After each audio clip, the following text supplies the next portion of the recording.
kata 11 orang lelaki, dia kata, yang solat zuhur pada hari Sabtu tu, dia kata seorang je. 10 tu dia kata tak solat.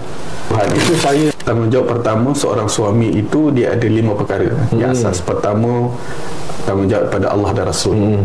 Yang kedua barulah kita pergi kepada adalah tanggungjawab kepada ibu ayah. Yang ketiga barulah kepada mas kahwin tu pada isteri. Yang keempat barulah daripada nafkah zahir dan zakat batin.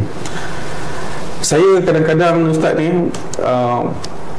kenapa benda ni, kalau kita orang Islam Ustaz ni, bab rukun Islam ni kadang-kadang pun tak berapa nak selesai lagi Ustaz. Itu yang saya kadang-kadang, ini yang kita bimbang. Keluarga yang akan lahir, generasi yang akan lahir dalam keluarga selepas ini yang kita kena bagi perhatian yang jelas. Contoh Ustaz kan, saya ambil kes ni Ustaz ni, 85%, tak silap saya Ustaz ni, minta maaf kalau saya salah, betulkan saya, tak silap saya, Ustaz Wadi Anwar pun pernah sebut juga, dia kata 80 ke 80% dia kata orang Islam kita, dia tak solat 5 waktu.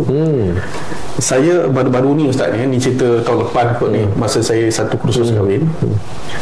Masa kursus tu saya punya slot hari Ahad. Okey, macam ni hari Ahad.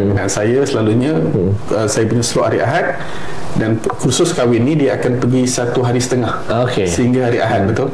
Alright.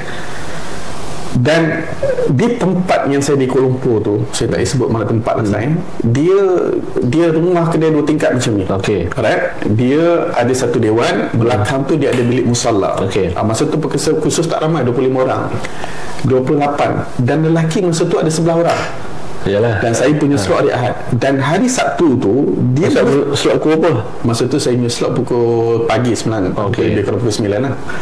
Dia hari Sabtu tu Ustaz, kalau kita tengok jadual khusus perkahwinan ini, dia ada hari Sabtu tu dia akan 1 hari. So is by hook, saya ingat dia pun akan solat di tempat di tempat yang sama. Adalah surau. Saya tak nampak lah masjid sekitar tu, dan saya tak nampak, dan waktu tu memang agak rapat, dan saya ingat makan dengan itu pun sejamnya. Dia tak lama. Makan pun disediakan. Dia makan disediakan. Tak perlu keluar lah. Dia tak perlu keluar. Dan dia akan solat di situ. Saya baru-baru ni, masa saya kata yang sebelum tu, saya punya slot hari Ahad, ada satu urus tia belakang beritahu. Dia meja urus tia tu Ustaz ni, dengan surau, dia tak jauh. Dia tak jauh. Dan hari Sabtu tu dia akan solat hari Ahad, hari Sabtu tu dia akan solat zuhur Ustaz di tempat itu.